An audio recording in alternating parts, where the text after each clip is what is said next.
ચોમાસાના સમયમાં કોર્પોરેશનની કામગીરી બહુ સારી જોવા મળી રહી છે.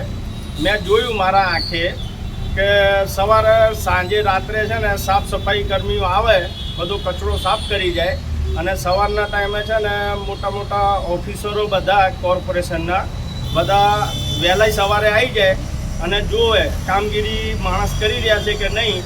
તો પાવડરનો છંટકાવ ને એવું બધું થાય છે, સાફ સફાઈનું બહુ ધ્યાન રાખવામાં આવે છે. એટલે અમે છે ને કોર્પોરેશનના આભારી છીએ અને અમે કોઈ બી ફોન કરીએ ને ગમે તે સાહેબને કમ્પ્લેન બી કરીએ તો કામગીરી આમ વિશ્વાસજનક અને ઠોસ આમ જવાબ મળે છે હા નાનો. હું શાહીબાગ વિસ્તારમાં પેરાડાઇઝ પાર્કમાં આવેલ રહેવાસી હિરેનભાઈ પટેલ વાત કરું છું.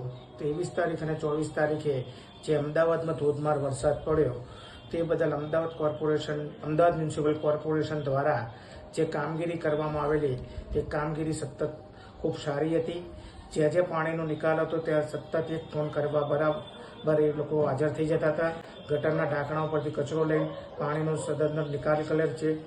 તે દરમિયાન જે જગ્યાએ પાણી ભરાયેલ છે તે જગ્યાએ પાવડર અને ફોગિંગ કરેલ છે અને ઝાડને જે પડી ગયેલા હતા એ ત્વરિત ધોરણે લઈ જઈને તરત रस्तो साफ। अहमदाबाद म्यूनसिपल कॉरपोरेशन के द्वारा बारिश के मौसम में कॉरपोरेशन का काम बहुत अच्छा रहा है।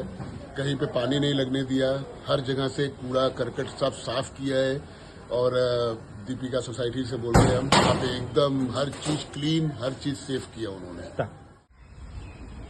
અમારા અમિતભાઈ દ્વારા મ્યુનિસિપાલિટીનું જે કામ થાય છે, અમદાવાદ મ્યુનિસિપાલિટી કોર્પોરેશનનું કામ, જ્યાં ક્યાંય પાણી ભરાતું નથી અને બહાર પણ જે કાદવ કીચડ હોય એ બધું સાફ સફાઈ વ્યવસ્થિત કરે છે. અમારે અમદાવાદ મ્યુનિસિપાલિટી તરફથી કોઈ કમ્પ્લેન નથી, એ બધું સહકાર અમને આપે છે. વ્યવસ્થિત આપણે એક ફોન લગાવીએ તો કમ્પ્લેનનું નિવારણ થાય છે.